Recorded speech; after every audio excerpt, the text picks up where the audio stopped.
इस वीडियो में आपको जानकारी मिलेगी एक्सेल के पेज सेटअप के बारे में। जी हाँ, जैसा कि आपको स्क्रीन पर दिखाई दे रहा है, ये हेडिंग में मतलब जो भी मैं वीडियो बनाता हूँ उसकी हेडिंग बना लेता हूँ पहले से ही, ताकि आपको वीडियो के इंट्रो में ही पता चल जाए कि वीडियो किस टॉपिक पर बेस्ड है। ठीक है, तो आज बात करने वाले हैं एक्सेल के पेज सेटअप के ऊपर। तो यहाँ पर जितने भी ऑप्शंस हैं, जैसे कि ऑफिस वगैरह में बहुत सारे फंक्शंस इससे रिलेटेड यूजेबल होते हैं। ज़्यादातर जो है एक्सेल पेज सेटअप पेज की प्रिंटिंग के लिए यूजेबल होता है। तो किसी भी तरह की पेज में कोई दिक्कत परेशानी प्रिंटिंग में आएगी तो आपको इस वीडियो को पूरा देखना होगा और समझना होगा किस वे में हम इसका इस्तेमाल कर सकते हैं। तो इसमें आपकी जानकारी के लिए बता दूं, इसमें आपका मार्जिन क्या होता है, ओरिएंटेशन क्या होता है, पेज का साइज कैसे सेट किया जाता है, और किसी बड़े से बड़े डेटाबेस में से कुछ स्पेसिफिक डेटा ही सिर्फ आपको प्रिंट निकालना है तो उसको कैसे निकालेंगे, यानी प्रिंट एरिया कैसे सेट करेंगे।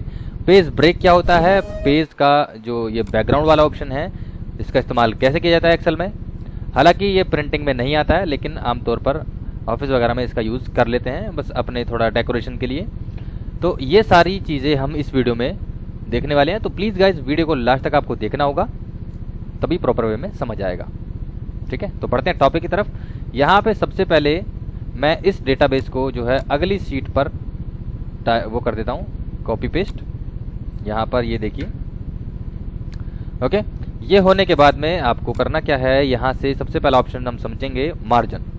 तो मार्जिन पे जाएंगे, नॉर्मल साइज जो रहता है वो यही है। ठीक है, इसका जो मेजरमेंट है वो आप यहाँ से देख सकते हैं टॉप साइड में, यानी जब प्रिंट करते टाइम ऊपर की साइड में जो भी स्पेस छूटा हुआ है इस पेज में सारी सेटिंग्स आपको मिल जाती है। यानी टॉप साइड में 0.75 इंचेस की जो है गैपिंग होती है, लेफ्ट साइड में 0.7 इंचेस की, और हेडर के लिए 0.3 इंचेस, और यहाँ पर बॉटम साइड में 0.75, राइट साइड में 0.7 और फुटर के लिए 0.3 इंचेस की गैपिंग यहाँ पर दी गई है। ये डिफ़ॉल्ट सेटिंग होती है। और यहाँ पर अगर विड रेट का जो आप पेज लेना चाहते हैं तो उसके लिए ये वाला है। तो यहाँ पर ये जो स्केल है इसको स्केल बोला जाता है, ये लाइन जो है डॉट डॉट वाली स्केल पॉइंट यहाँ से जो है चेंज हो जाएगा। विड में आपका जो पेज है वो इस तरीके से आपको दिखाई देगा, यानी 44 लेंथ तक आप, यानी रो तक आप पेज को प्रिंट निकाल सकते हैं। इसके अलावा यहाँ पर नैरो, यहाँ पे ऐसे क्लिक करेंगे इसका मेजरमेंट ऑटोमेटिक चेंज हो जाएगा और स्केल पॉइंट भी इंक्रीज हो जाएगा। तो देखिए यहाँ पे 44 की जगह पर ये 47 तक की रेंज में पहुँच चुका है। तो इस तरीके से आप पेज की सेटिंग जो है यहाँ से कर सकते हैं। और प्रिंटिंग के लिए बता देता हूँ मैं यहाँ पर, जैसे कि कुछ भी डेटा आपका जैसे बड़ा है, मैं कुछ डेटा को क्या करता हूँ कॉपी करके और पेस्ट कर लेता हूँ इस साइड की तरफ। ठीक है, तो अब देखिए प्रिंटिंग से बाहर जा रहा है, यानी जब भी स्केल पॉइंट इस तरीके से लगा हुआ है तो मतलब प्रिंटिंग से आपका जा रहा है बाहर। तो कंट्रोल F2 आपको प्रेस करना है और प्रिंट प्रीव्यू आप देख सकते हैं। तो यहाँ पर देखिए प्रीव्यू में पेज 1 पेज 2, तो इसके अलावा यहाँ पर डे 5 की जगह पर 6 7 8 9 ये वाला जो पेज सेटअप है वो पेज 2 पर आपका डेटा जो है पहुँच गया है। तो यहाँ से मैं आपको दिखाता हूँ। आगे जाने के लिए नेक्स्ट पेज वाले बटन पर ऐसे क्लिक करेंगे तो आधा डेटा यहाँ पर है। अब इसी पेज की सेटिंग को ही करना यहाँ पर पेज सेटअप कहलाता है। ठीक है, तो यहाँ पर आप अगले ऑप्शन में बढ़ते हैं। यहाँ पे ये समझ गए होंगे, ओरिएंटेशन। ओरिएंटेशन में पेज जो है पोर्ट्रेट वे में, यानी इस वे में वर्टिकली, यानी पेज जो है इस तरीके से प्रिंटिंग में आएगा जो डेटा आपका जैसा कि मैंने सिलेक्शन किया हुआ है इस रूप में। ठीक है, अगर ये तो हो गया पोर्ट्रेट। अगर आपको यही पेज की सेटिंग लैंडस्केप में करनी है तो यहाँ पर जाकर इस पर क्लिक कर देंगे तो ये स्केल पॉइंट थोड़ा सा इंक्रीज हो जाएगा, और अब जो पेज में डेटाबेस है वो इस तरीके से आएगा बजाय इस तरीके के। ठीक है, ये इस वर्टिकली सॉरी हॉरिजॉन्टली आएगा। ठीक है, समझ गए होंगे। यहाँ पर अब बात कर लेते हैं स्केल पॉइंट की। तो स्केल पॉइंट यहाँ से आप डिक्रीज या इंक्रीज कर सकते हैं इस तरीके से।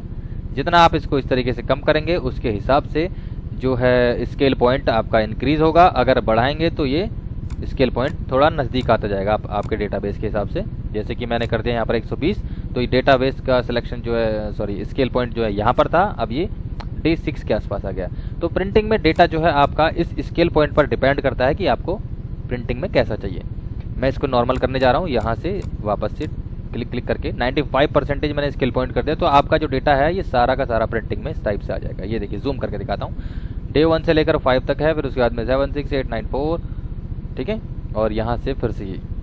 तो इस तरीके से आप इसकी सेटिंग कर सकते हैं। बढ़ते हैं अगले ऑप्शन तरफ में। यहाँ पर आपको पेपर के साइजेस मिलेंगे। तो नॉर्मल जो पेज होता है A4 का वो 8.5 बाय 11 इंचेस का होता है, ठीक है। लेटर और A4 दोनों ये डिसेंट एक ही ऐसा मान सकते हैं, एक ही परिवार से हैं। तो यहाँ पर जो है एक जैसे ही पेज की सेटिंग इसमें होती है, हल्के फुल्के चेंजेस होते हैं इसमें, तो ये नॉर्मल उसी हिसाब से आप इसको प्रिंटिंग में कर सकते हैं। क्योंकि ये अभी क्या है, लैंडस्केप वे में इसको पोर्ट्रेट करेंगे तो इसका स्केल पॉइंट भी कम हो जाएगा। तो बढ़ते हैं आगे। यहाँ पर जो है अगले ऑप्शन तरफ बढ़ते हैं, page setup, sorry print area. Print area में आपका डेटा काफ़ी बड़ा है। आप सिर्फ और सिर्फ डे 2 से लेकर और डे 8 तक का ही डेटा प्रिंटिंग में चाहते हैं, ठीक है। इसके दो तरीके कर सकते हैं, या तो थोड़ा सा डेटा आप यहाँ से इतना सिलेक्शन किया और कॉपी करके अगली फाइल पर जा करके उसकी सेटिंग कर सकते हैं, लेकिन इसमें बहुत लंबा प्रोसेस हो जाएगा। मैं शॉर्टकट तरीका बताता हूँ। इसको आपने करना क्या है, सिलेक्शन कर लिया इस तरीके से, जहाँ से जहाँ तक आपको प्रिंट निकालना है, और सेट प्रिंट एरिया वाले सेक्शन पर जाकर यहाँ से सेट प्रिंट एरिया पर ऑप्शन पर ऐसे क्लिक कर देंगे। क्लिक करते ही ये स्केल पॉइंट यहाँ से हट जाएगा और प्रिंट एरिया इस तरीके से आपका यहाँ पर सिलेक्शन हो जाएगा। अब जब भी आप इसको प्रिंट करेंगे तो सिर्फ और सिर्फ उतना ही डेटा प्रिंटिंग में आएगा, डे 2 से लेकर डे 8 तक आप इसको ईजिली प्रिंट कर सकते हैं। तो इस तरीके से आप इसका इस्तेमाल ऑफिस वगैरह के डेटाबेस वर्कबुक में कर सकते हैं। एस्केप बटन दबाते ही मेरे कहने का मतलब ये है कि आप जो भी प्रिंट प्रीव्यू में जो भी आपका डेटा पेज पर जिस तरीके से दिखाएगा, उसी हिसाब से आपका प्रिंट आउटपुट बाहर आएगा प्रिंटर से, ठीक है। अच्छा, इस सेटअप को क्लियर करने के लिए यहाँ पे जाएंगे और क्लियर प्रिंट एरिया बटन पर ऐसे क्लिक कर देंगे। आपका जो प्रिंट एरिया जो इसमें लगाया हुआ था वो जो है हट जाएगा। ये भी क्लियर हो गया होगा। यहाँ पर बात करने जा रहे हैं पेज ब्रेक के ऊपर। तो इंसर्ट पेज ब्रेक, जहाँ भी आपका क्लिक होगा, यहाँ पे ऐसे क्लिक किया, जहाँ भी आपका क्लिक होगा तो वहीं से वो उस पेज यानी उस डेटाबेस को 4 भागों में डिवाइड कर देगा। यानी अब ये डेटाबेस 4 भागों में प्रिंट होगा, ठीक है।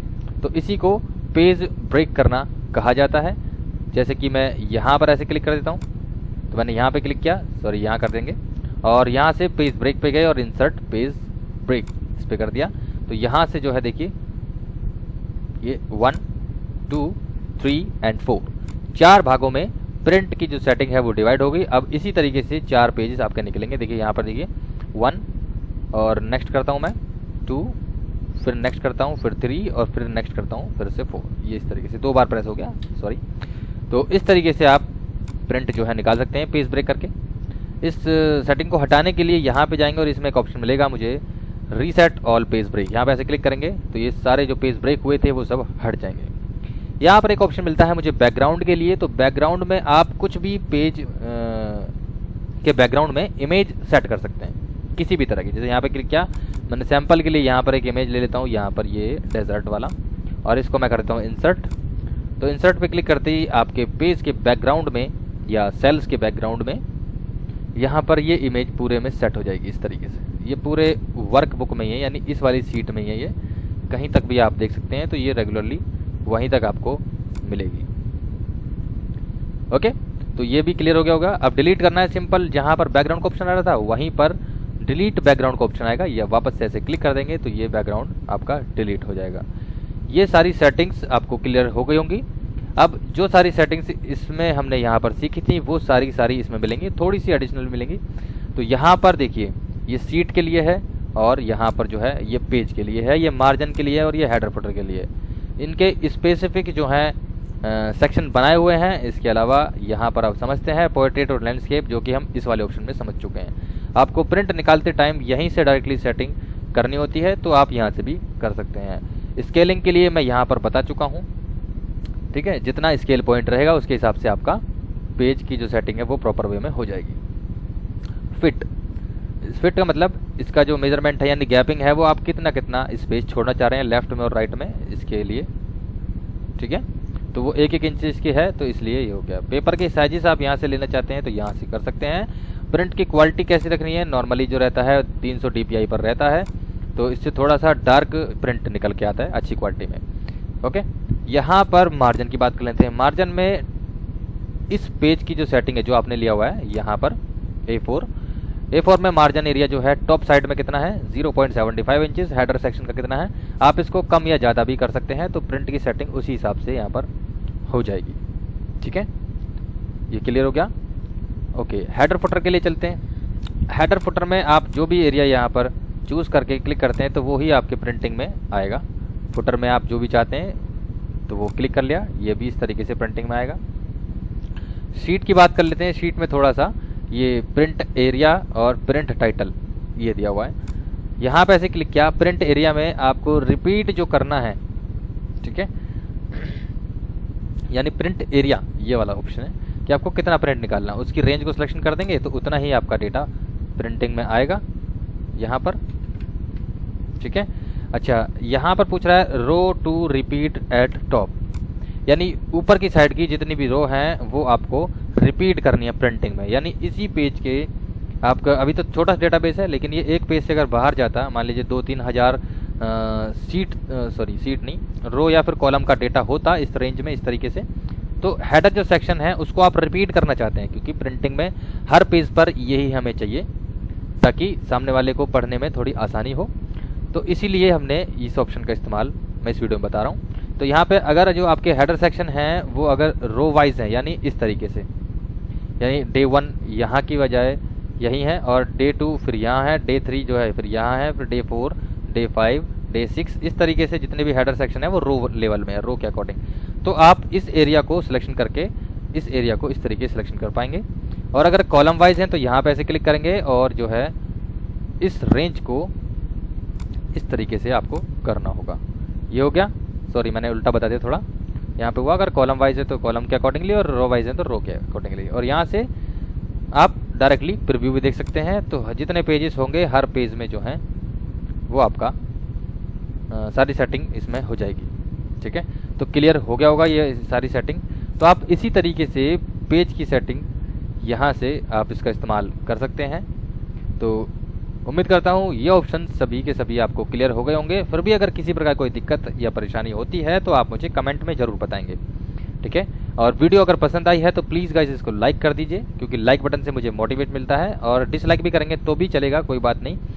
तो बस एक रिक्वेस्ट और है, आप सब्सक्राइब जरूर कर लें चैनल को, ताकि इसी तरह के वीडियो के नोटिफिकेशन आपको जल्द से जल्द और सबसे पहले मिले, ताकि आप वीडियो को मिस ना कर पाएँ। ठीक है, तो मिलते हैं इसी तरह के इंटरेस्टिंग टॉपिक के साथ में। तब तक के लिए thank you so much, take care, bye bye and love you guys.